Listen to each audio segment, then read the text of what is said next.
gimana sih cara orang kalau mau jadi masinis gitu? Lu bisa ceritain nggak gimana? Lu sekolah atau gimana gitu?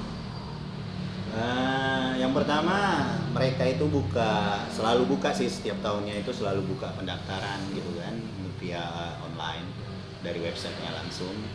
Nah aku waktu itu tesnya di 2009 tapi nggak lulus. Oh gitu. Itu memang keinginan sendiri di 2009 itu kan, karena emang nggak ada kerjaan, kuliah juga ya kuliah lah ya kan. Ya udah aku tes, banyak yang aku ikuti, termasuklah di kereta api ini. Saya nggak lulus, baru awal juga udah nggak lulus. Di 2009 itu ya? Iya, baru potensi akademik juga udah nggak lulus. Jadi 2010 sebenarnya udah males untuk ikut tesnya.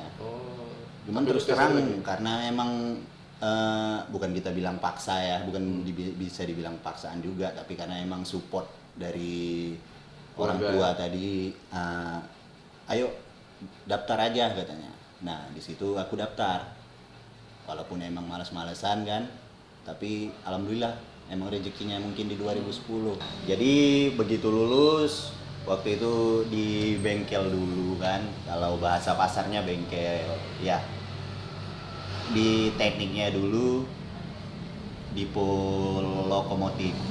Nah itulah kita di sana itu berapa lama mengerti dulu untuk mesin dari kereta api tadi. Oh kan? Kita harus pelajari mesinnya dulu berarti ya? Yeah. Sebelum nyupirnya ya? Yeah. Jadi mengenai dasarnya itu tadi kan, baru kita sekitar 3 bulan aku diberangkati ke Jogja. Nah, baru pulang dari sana balik lagi juga ke bengkel. Di sini di ya, Medan? Enggak, di Medan. Di Medan ya? Ya. Baru step by step, baru dia ke asisten dulu, asisten masinis, asisten supir. Ya. Kenet. Terus berapa lama lu jadi asisten sampai akhirnya lu megang sendiri? Aku lama. Lama? Iya. Soalnya bandel coy. Jadi asisten aku di 2012. Sampai di masinis 2016 aku baru masinis. Iya, sekitar 4 tahun ya. Teman-teman ada yang 3, ada yang 3 tahun. Itu tergantung dari perusahaannya apa dari masinisnya sih? Dari atasan, rekomendasi atasan. Oh dari atasan, ya. Berarti bukan dari masinisnya? Ya, atasan tadi kan mendapat laporan itu dari pengawasnya, dari masinis-masinis yang lain kan gitu. Udah layak enggak untuk menjadi masinis kan gitu. Nah kebetulan ya itu tadi karena aku bandel. Nah, nggak bandel-bandel kali lah, sedikit aja. Jadi 4 tahun lah baru ke masinis. Oh, gitu ya.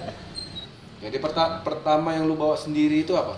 Pertama kita itu cuma langsiran namanya. Oh langsiran? Iya, langsiran itu kita nyusun transformasinya di stasiun. Nah itulah tahap awal untuk masinis tadi. Jadi susun rangkaian di stasiun. Yang kalau kalian pernah di stasiun, lokomotifnya itu maju mundur gitu-gitu aja, lewat bolak-balik. Ah itu namanya langsiran. Dia nggak bisa diputar langsung ya berarti ya? Enggak, dia nggak bisa diputar langsung, kalau tapi ada tempat pemutarnya. Oh ada kan? Ada kan tempat bisa diputar gitu, ya. Gitu kan. Kalau untuk wilayah Sumatera Utara ada di Tebing Tinggi. Cuman satu itu? Iya. Berarti kalau kita mau mutar harus ke sana. Iya, kan nggak mungkin kita mau mutarnya di Medan, kita ke tebing dulu kan. Sama aja. Nah, kalau pengalaman yang menyedihkan atau misalnya lu pernah nabrak apa enggak? Itu sebetulnya bukan sedih. Jadi termasuk kategori serem. Oh. Iya. Kategori serem itu juga tadi. Pernah nabrak, juga ya? Nabrak. Gimana sih lo cerita? Pertama kali kalau aku nabrak, sebetulnya bukan masinisnya yang nabrak. Jadi dia gitu? Iya. Karena kereta api ini jalurnya kan udah ditentukan itu. Dia nerobos berarti. Iya, dia nerobos. Nah, jadi sebetulnya kategorinya masuk kereta api ini yang ditabrak gitu. Walaupun Ya ditemper sama pengguna yang lain gitu kan. Nah, jadi pertama kali waktu itu mobil. Nah, mobil pribadi. Ya mobil pribadi di daerah Pasar Bengkel. Mungkin kalau teman-teman tahu masih daerah Sumatera, di Pasar Bengkel itu daerah Perbaungan.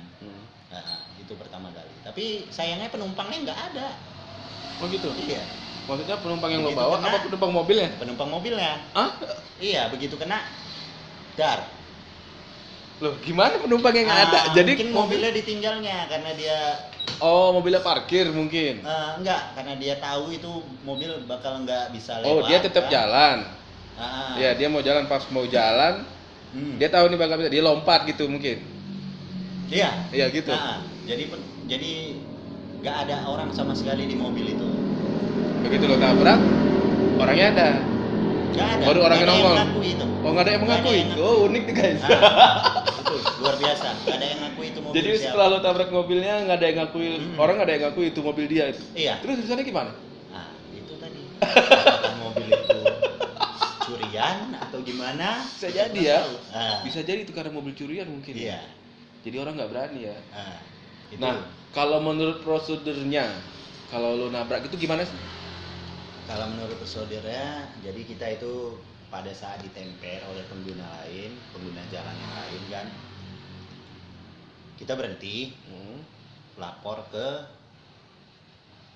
apa bahasanya ya? Kalau aku bilangnya PPKP menurut aturan kami kan. Pengawas Kita lah. ngelapor, kita ngelapor bahwasanya kita ada rintang jalan.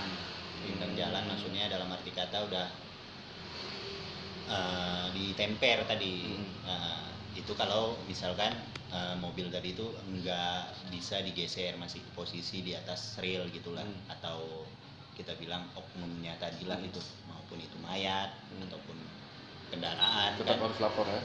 tetap harus rapol. Tapi kalau misalkan itu enggak, berarti itu kategorinya kan bukan rintang jalan, tapi tetap harus berhenti, lapor bahwasanya kita telah ditemper.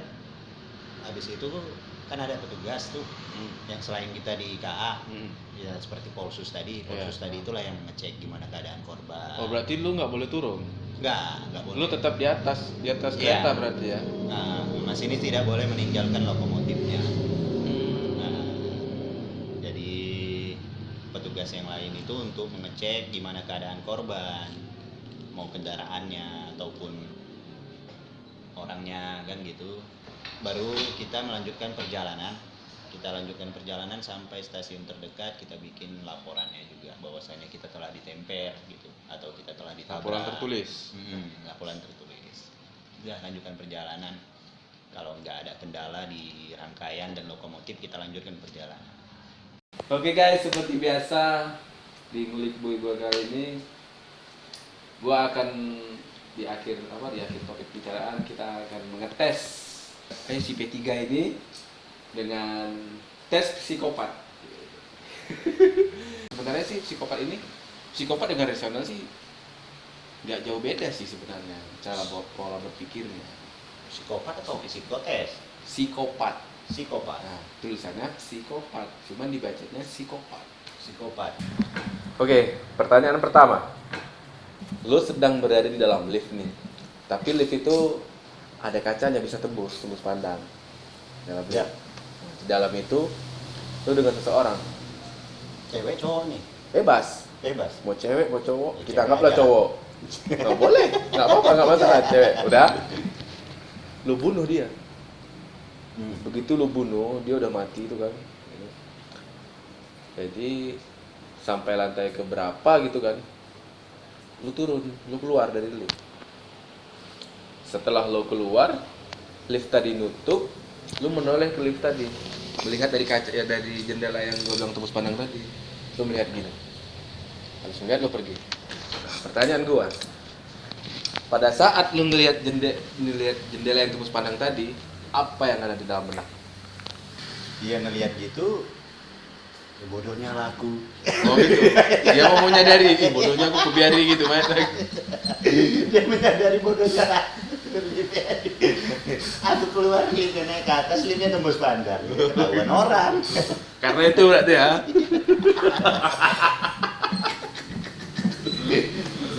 Oke guys, ternyata dia bukan psikopat. Kalau seorang psikopat itu bukan begitu. Ya. Harusnya kan kita mikirnya, oh dia lihat mengecek ada CCTV apa enggak atau apa gitu kan. Ini enggak.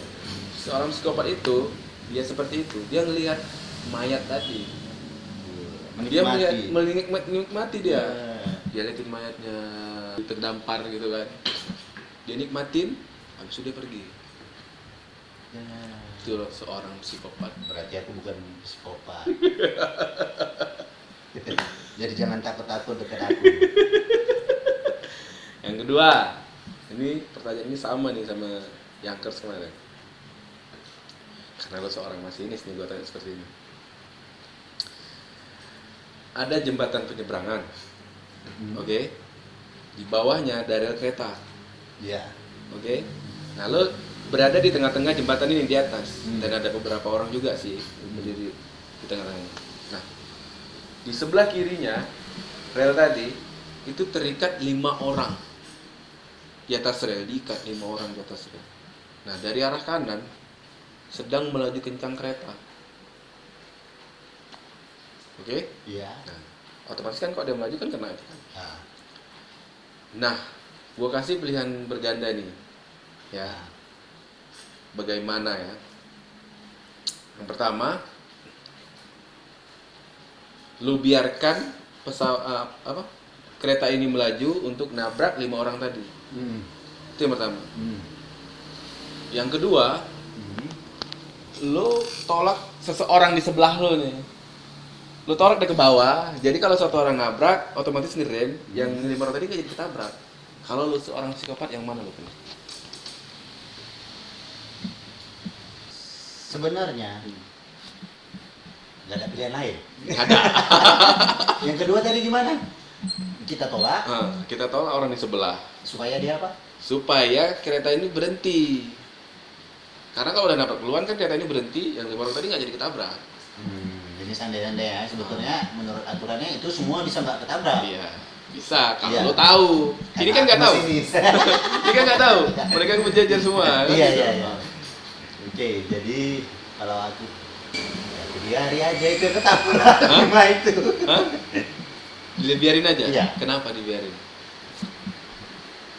Kalau kita tolak yang satu, kasihan. Oh, gitu ya. Berarti lo yang dibunuh gitu ya? Iya, kasihan kita tolak yang satu kan. Gara-gara 5 orang entah siapa yang ikat dia yang mati.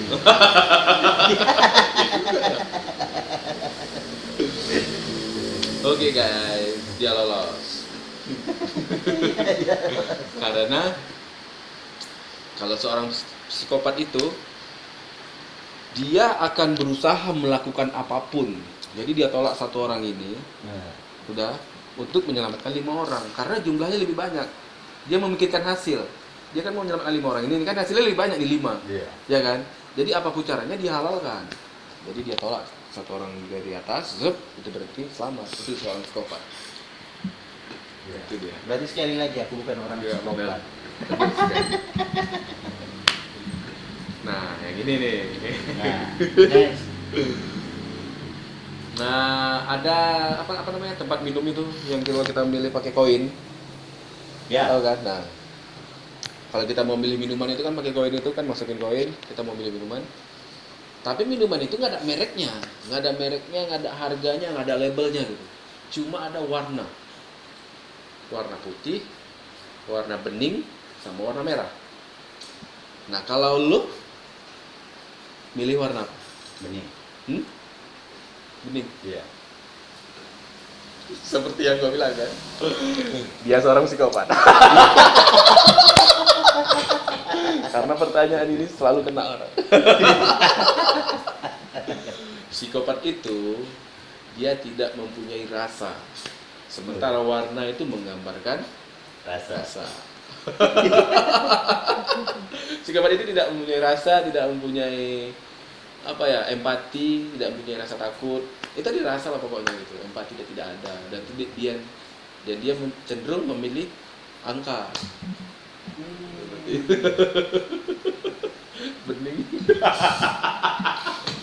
Tapi enggak kok, kita juga masih punya rasa kok. Oke, sekarang lu punya teman akrab banget. Teman akrab Udah akrab banget gitu kan. Tiba-tiba lo ngedapat kabar dari orang kalau teman lo ini meninggal, mati dibunuh orang dengan cara ditikam berkali-kali, tusuk kan. Nah lo sedih dong, udah sedih banget gitu kan. Dan lo mau balas dendam rasanya sama si pembunuh ini. Lo cari infonya si pembunuh ini, dapet. Begitu dapat infonya, lo nggak mau lapor polisi, lo malah datengin si pembunuh dengan bertekad mau ngebunuhnya sendiri. Ini gue kasih pilihan berganda banyak lah ya. Yang pertama, lo ngebunuh si pembunuh ini dengan cara seperti yang dilakukan temen lo, tusuk pakai pisau berkali-kali. Ya. Yang pertama. Yang kedua, lo ngebunuh dia dengan cara lo kulitin dulu dia dari kaki, kulitin kaki semua ke atas sampai habis. Ya. Yang ketiga, lo bunuh dia itu dengan cara lo potong langsung leher. Oke. Yang keempat, lo tusuk jantungnya, pas di jantung itu tusuk. Yang kelima, lo nggak jadi bunuh, lo biarin aja deh gitu, nanti lo pergi. Kalau lo seorang psikopat, yang mana pilihan lo? Yang keempat, Apa itu? jantung. Langsung tusuk jantung. Iya. Kenapa gitu? Sekali. Oh sekali aja. Iya. Habis itu udah gitu. Udah tinggalin, mati tuh.